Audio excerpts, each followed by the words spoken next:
Money's on my mind, I ain't got no time. Ubu ngubu ndahiga ifungo, I don't fucking around. Money's on my mind, I ain't got no time. Ubu ngubu ndahiga ifungo, I don't fucking around. Ndacuka zipinda sinjama ijoro n'amanywa inzozi n'itala. Nasatse imihanda magana ubwo data na mama mbaburira umwanya. Iyi rapire riti ndi king muri iyi street ni nasty nge fashe insinzi. Abazi mu bindi nge sinzi. Iyi rap yantwaye no crazy. Na Jeff Bro arabizi. Izi beat yampaye ni nyinshi. Birangira mbaye nk'ipanchi. Igihege no femu ni noti. Abavuga bashinga amajosi. Abo duhuza ni nabo tujyana. Abo turuhana bya buri kanya. Dukora rap nk'ibunda. Twofeke niga mu bizunga. Twuzuza keshi bikapu. Abaniga banje babitunda. Sinjya nkangwa n'ibigambo. Abyamaniga y'imicuko. Buri munsi ni kesha. Pesa nizo nshaka.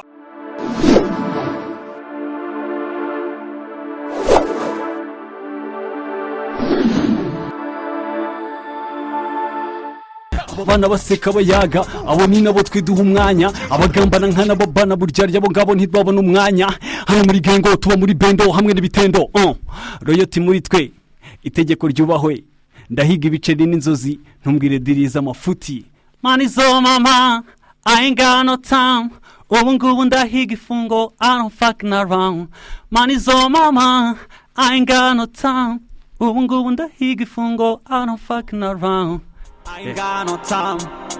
Ubu ndahiga ifungo I don't fucking around. Ndacuka zipinda sinjama ijoro n'amanywa inzozi n'idala. Nasatse imihanda magana ubwo data na mama mbaburira umwanya. Iyi rap riti ndi king muri iyi street ni nasty nge fashe insinzi. Abanzi mu bindi nge sinzi. Iyi rap yampaye crazy. Na Jeff Bro arabizi. Izi beat yampaye ni nyinshi. Birangira mbaye nk'ipanchi. Tugihiga no femu ni noti.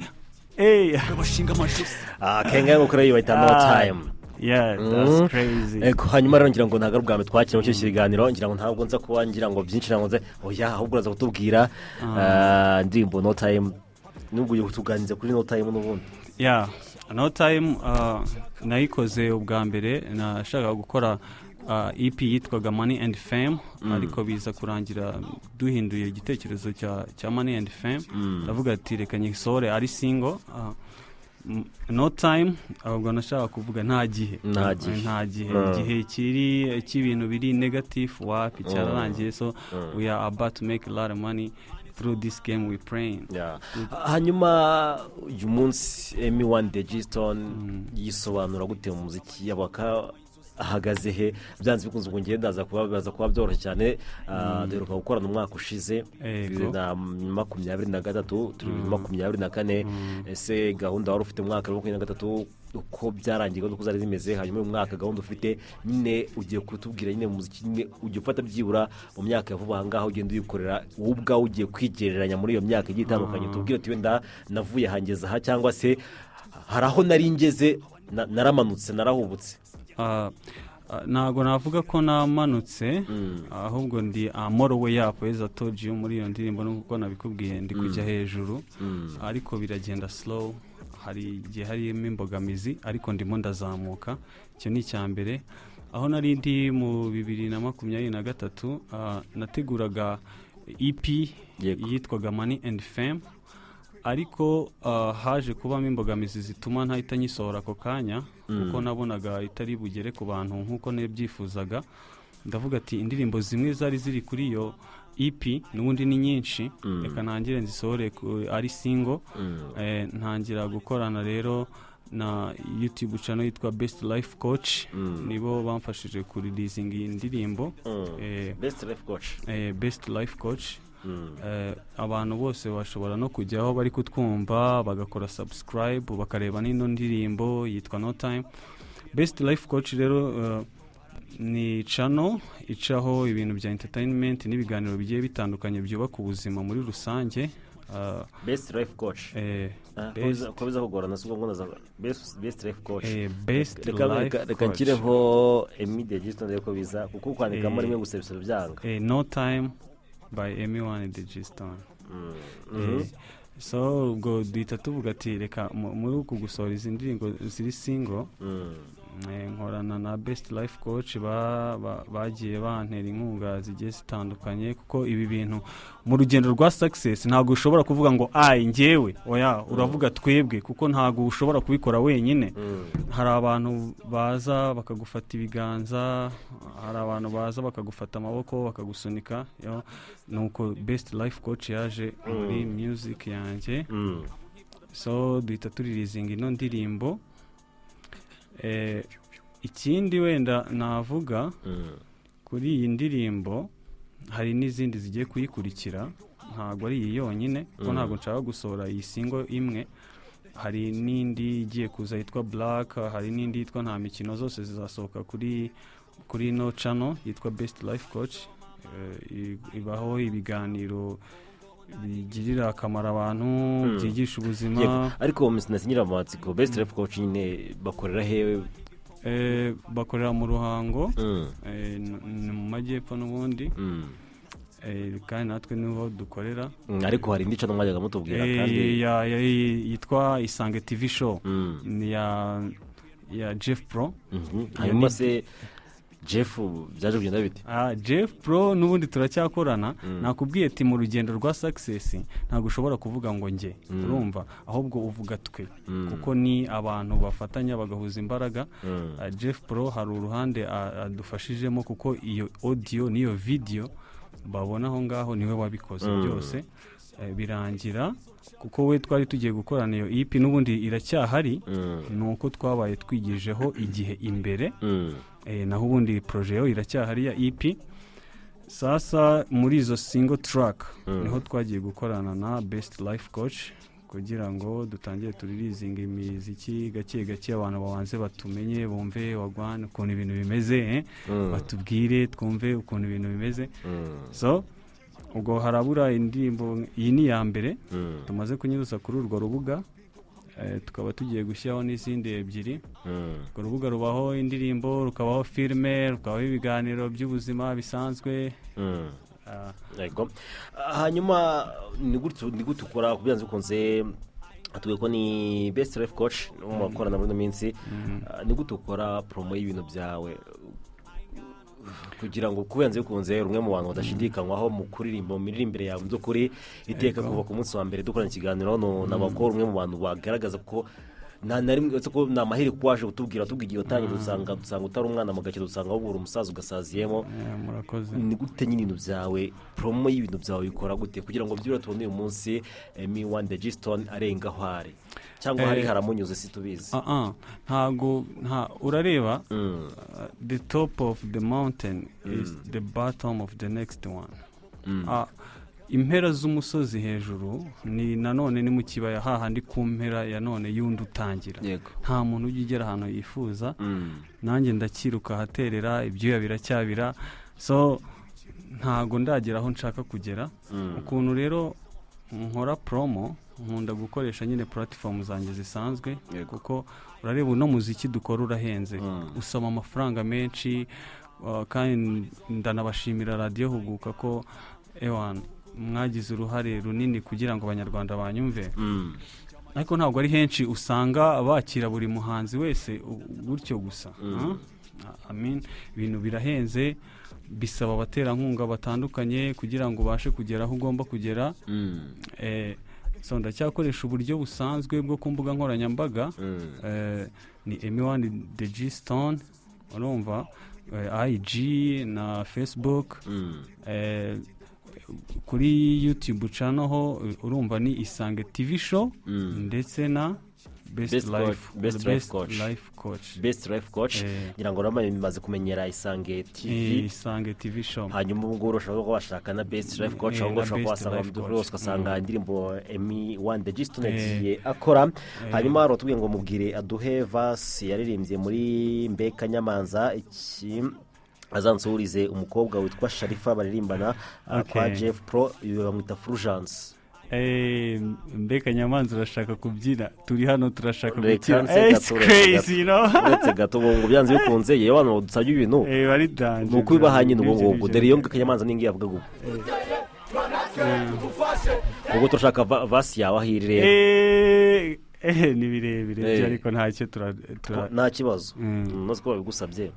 Mbega Nyamanza urashaka kubyina, turi hano turashaka gukira, numva ni birebire ntago nabyibuka yose kubera ko warazi udose ngo baguhaye nka stage ahantu ngo indirimbo zawe byagenda bite. Oya urazi se ibyo ntago ari ibintu bishidikanywaho kuko nkanjye nkumfite nka album eshatu urumva album eshatu ntago nshobora noneho nk'indirimbo mba narako ari collabo kuvuga ngo ndahita ngo menya ngo vasi ako kanya. Ese album isobanura gute Emi?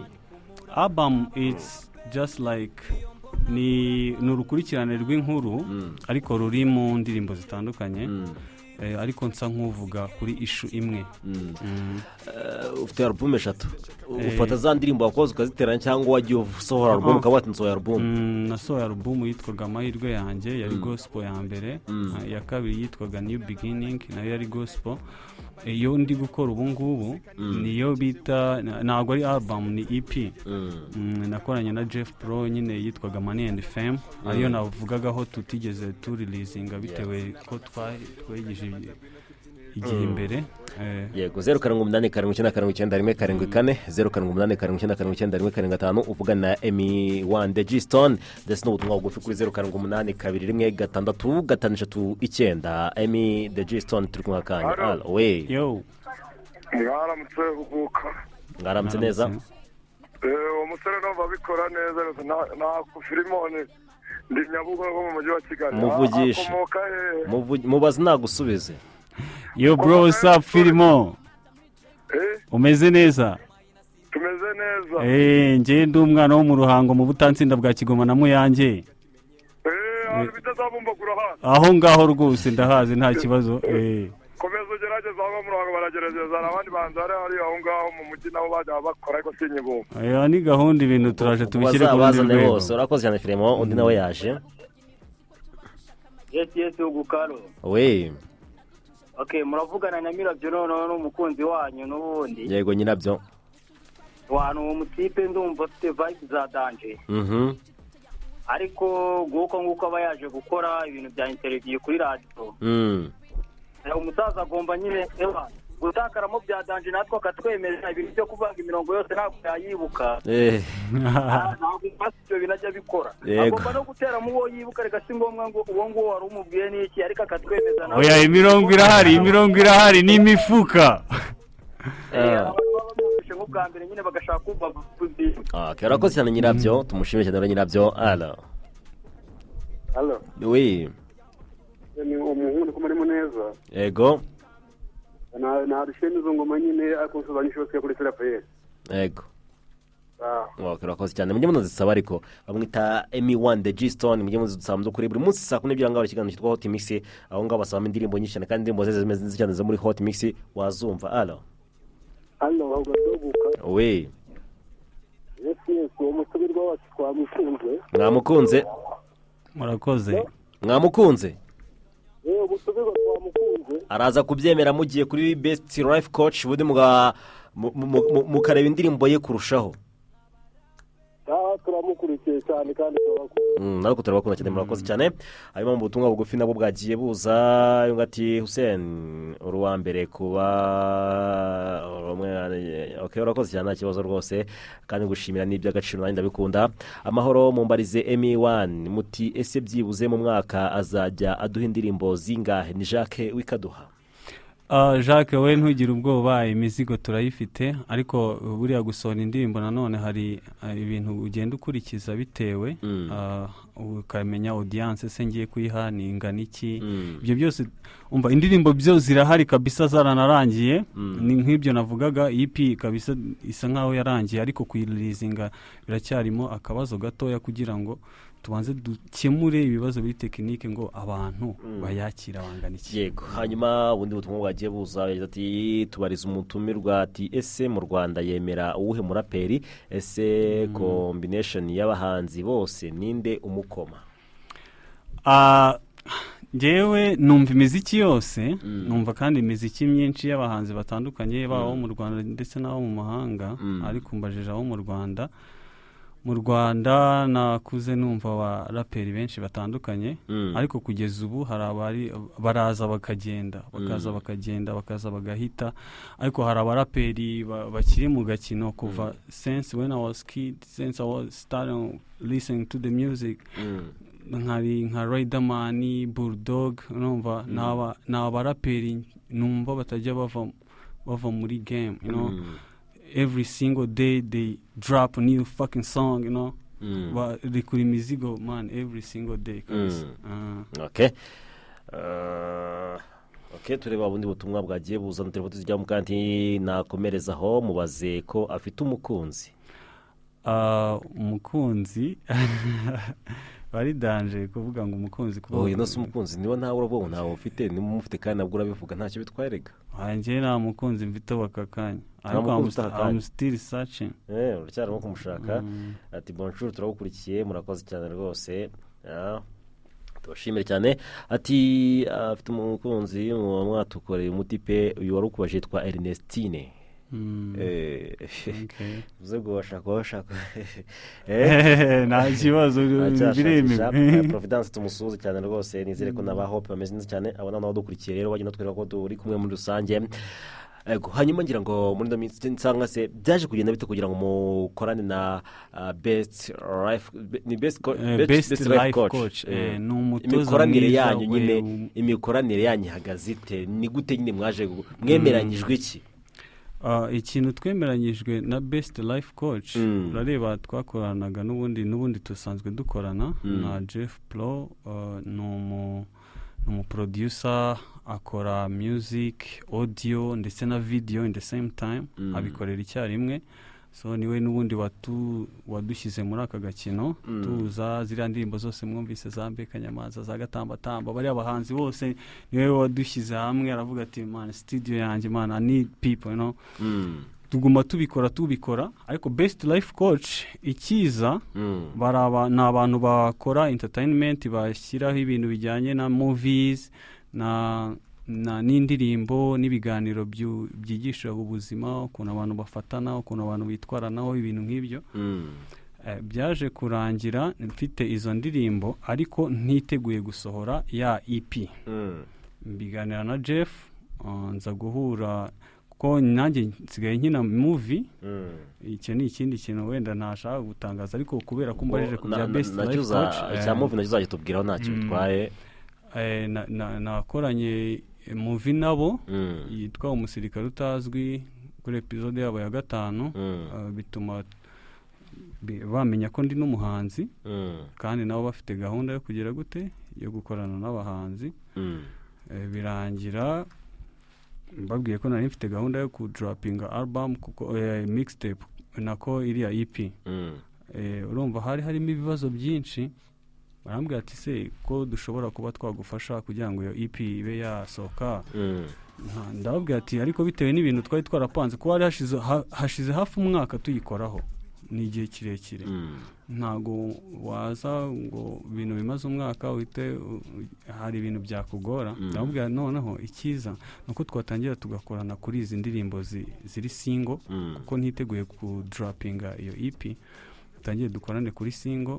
Barambwira ati ntacyo turagufasha tugerageze kugukorera publishing ibintu nk'ibyo. Mbega nungutse ukundi kuboko. Best life coach. Hanyuma mutangira amatsiko ugasanga n'urugero imbuga zabo ntabwo ubona ko ntabwo ziri views cyangwa ntabwo zikurikirwa cyane nka Isange TV show. Ntabwo utekereza ko wagiye ujya hasi kurusha uko wazamuka? Urareba njyewe akenshi ntago ndebe ibintu biri physical cyane. Spiritually hari ukuntu uganira n'umuntu kuko baca umugani mu Kinyarwanda ngo amaboko azayaguhoye abona mwiramukanya. So hari ikiganiro ujyana n'umuntu ukabona ko hari ahazaza. Nubwo bakirebwa gake kandi kungenzi n'ahazaza hari ku ngenzi ntahazaza hari hahari ku ngenzi kubera ko nyine amaboko aragiye nyine baba ngo amaboko azaguye amenya mwiramukanya mwaramukanyije na best coach ubona ko nyine amaboko azaguha ayo maboko ariko noneho hari andi wari urimo iyo wabona ayo ngayo turacyari kumwe kuko na best life coach bose twahise twunga ubumwe uyu munsi ntabwo rero niba mwaronze ubumwe ntuzi ko bataje ngo bashore imari babasanga aho ngaho muri bashore imari muri icyo cyumweru muri mahugurwa bikomeze cyubakwa urareba hari ubufatanye hakaba hari twabyita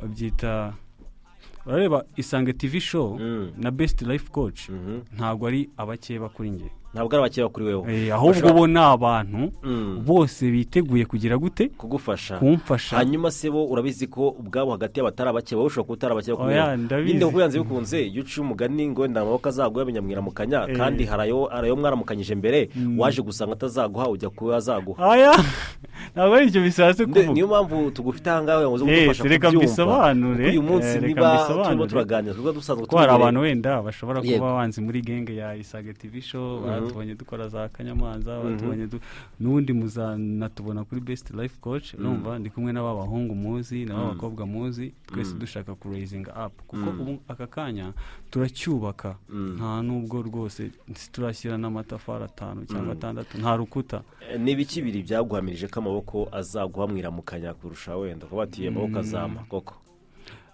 best life coach tugihura ubwa mbere nari ndi gukina filime ariko ikirenze ni uko batabaye interested cyane kuri movie muri movie career yanjye ahubwo babaye interested cyane kuri music career nari mfite kandi nazo nzozi nari mfite gukina movie nabikoraga nyine nka just like making money ariko umuziki nkukora nka hobby nta kintu nabonamo nta kintu na kimwe nafata music is always my hobby ni mu nyungu zabo ni mu nyungu zawe twese mwese ni inyungu zacu bibaye ngombwa kwitamo kuguma hamwe waguma he na urumva ugasanga bo baravuze ubwabo wowe ntabwo nta bukeba burimo wowe nta bukeba kuri wowe nta bukeba burimo umenye ko bo batabyumvikana batuguma hamwe ntabwo wakambajije icyo kibazo ntakikubaza ko uri ntakikubaza urareba ngaho reka nkwereke Hussein reba video ni Isange TV show Jeff Pro audio Jeff Pro lyrics ntabwo ndazandika yego ariko iyo ngeze stu nkora n'abahungu bo mu Isange TV show tugakora edit tukavuga ibi nibi that's my family bivuze ko muri best life coach umunsi bazanye undi mu producer ku rwego rwa Jeff Pro still twakuva mu ndirimbo zawe izina twaribura mu ryo zina oya twe tushaka ngo tumenye neza kuyanze bikunze tumaze igihe tukuze akenshi rero igihe abantu bava batandukanye cyangwa se kuva mu bintu runaka tumenyera rimwe ngo dukinga ibintu bitari uravuze ngo audio Jeff Pro video Jeff Pro twemeze ariko wasanga ari ukwenda muri best life coach wenda uko na producer bafite oya ntago ari uko kuko nabo bagiye gukora studio yabo ikorana ndetse audio ndetse na video ariko Jeff hari ibintu byinshi ari it's been a long time birenze no kuba music business kuko harimo abaduteze amatwi basanzwe bamenyere ko M1 The G-Stone akora kwa Jeff Pro nta kibazo bagomba kugira wajya ushaka igihangano cy'ubungu kuri best life coach nta kibazo na kimwe kirimo nicyo twagira ngo tuganishe mu by'ukuri hanyuma rero ngira ngo wanatwemera akatubwira n'ubundi style aho umuntu yasanga ibihangano byawe ukatubwira imbuga zawe zigiye zitandukanye n'ikindi kiguri ku mutima byibura tukashaka ko saa 5:10 ugasiga utageze muri 3 twaba dusoje mu by'ukuri kugira ngo zindi gahunda zikurikireho by'umwihariko menya n'uyu kuba bimenyereye ikintu nshobora kuvuga cya mbere ndakivuga ku Isange TV show mfite indirimbo nyinshi mwakunze muri benshi umwanya nataye ziba agasosi turayikorera video mu minsi iri imbere Jeff Pro nawe ndamushimira kubw'ibikorwa byinshi yakoze bitandukanye kuri no music turi gukora nshimira n'abahanzi twagiye dukorana kuri iyo EP itarasohoka ikindi navuga kuri best life coach mwebwe abari kumva muduteze amatwi mugende mukore subscribe mugende murebe indirimbo muyisharinga inshuti zanyu mu miryango. Yes, it's a slang, it's just like ni nka slang, ni music ya hip hop, drill, you know, abantu benshi ntago bayifining, ariko iyo uteze amatwi ukumva neza hari ikintu ishaka kuvuga, harimo message inyuma gatoya, uteze amatwi ukumva, mugende mwumve iyo message nabageneye muri no time. Urubyiruko mu feeling music, n'abakuru, abasaza, abakecuru, abana, ewana mwese mwumve mugowe neza.